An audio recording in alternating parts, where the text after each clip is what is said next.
व्यापाऱ्यांनी पुकारलेल्या बेमुदत संपाविरोधात खासदार राजू शेट्टीही मैदानात उतरले आहेत। बाजार समितीचा बंद हाणून पाडण्यासाठी राजू शेट्टींनी पुण्याच्या मार्केट यार्डात आंदोलन सुरू केले।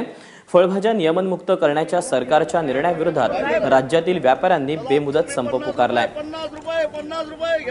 यामुळे अव्वाच्या सव्वा किमतीने ग्राहकांना भाज्या खरेदी कराव्या लागतात। काय सांगताल सर, सरकारने हा निर्णय घेतलेला आहे, शेतकरी मोठ्या प्रमाणात आनंदात आहे, परंतु व्यापारी नाराज आहे। गेल्या 3 दिवसापासून त्यांनी बंद पुकारलेला, काय सांगताल? एक लक्षात घ्या की शेतकरी आणि ग्राहक यांच्यापर्यंत, शेतकऱ्यांच्या शिवारातून ग्राहकांच्या माजघरापर्यंत शेतीमाल पोहोचवण्यासाठी व्यापारी ही एक व्यवस्था, ही एक सेवा आहे।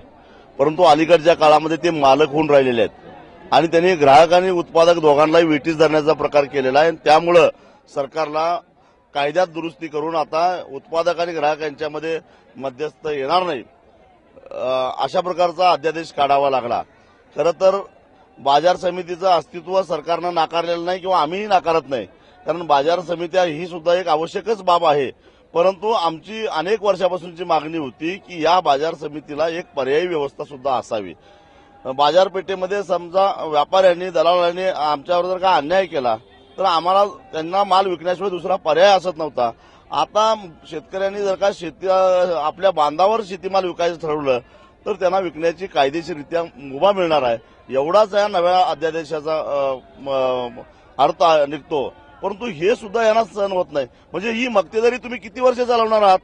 जग चंद्रावर गेलं, मंगळावर जायची भाषा करायला लागले आणि तुम्ही अजूनही ते हमाली, दलाली आणि रुमालाखाली बोटं दाबून व्यवहार करायचा, शेतकऱ्याचा लिलाव करायचा। अरे एकच जगाच्या पाठीवर शेतकरी असा आहे की त्याचा माल लिलावात विकला जातो। अरे लिलावात विकण्या एवढी आमची अवस्था वाईट झाली का? आम्हाला आमचा भाव ठरवून द्या।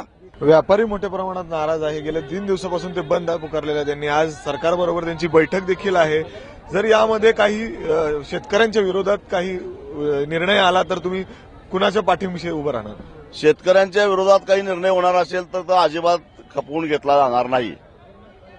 आम्हाला रस्त्यावर उतरावं लागेल। एक तर हा जो निर्णय घेतलाय त्याच्यापासून तसूवरही सरकारनं मागे हटू नये, आमचा या निर्णयाला ठाम पाठिंबा आहे। व्यापाऱ्यांचे काही प्रश्न असतील तर आम्हाला त्याची सहानुभूती आहे। आम्ही असं म्हटलं नाही की सरकारनं त्यांना मदत करू नये, पण शेतकऱ्यांचा तोटा करून त्यांना मदत करू नका, कारण ह्या बाजार समित्या ह्या शेतकऱ्यांच्यासाठी आणि ग्राहकांच्यासाठी आहेत, व्यापाऱ्यांच्यासाठी नाहीत, हे लक्षात ठेवा।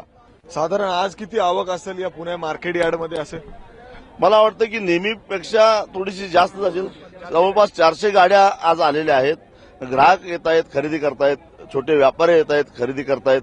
मी अनेक शेतकऱ्यांना विचारलं काय परिस्थिती आहे, शेतकरी खुशीत आहेत कारण त्यांना एरवीपेक्षा जास्त पैसे मिळाले।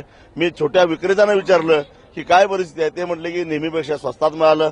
मग इथं सगळीकडे खुशीच खुशी आहे। मग आता व्यापाऱ्यांनी आणि दलालांनी वाईट वाटून घ्यायचं कारणच काय?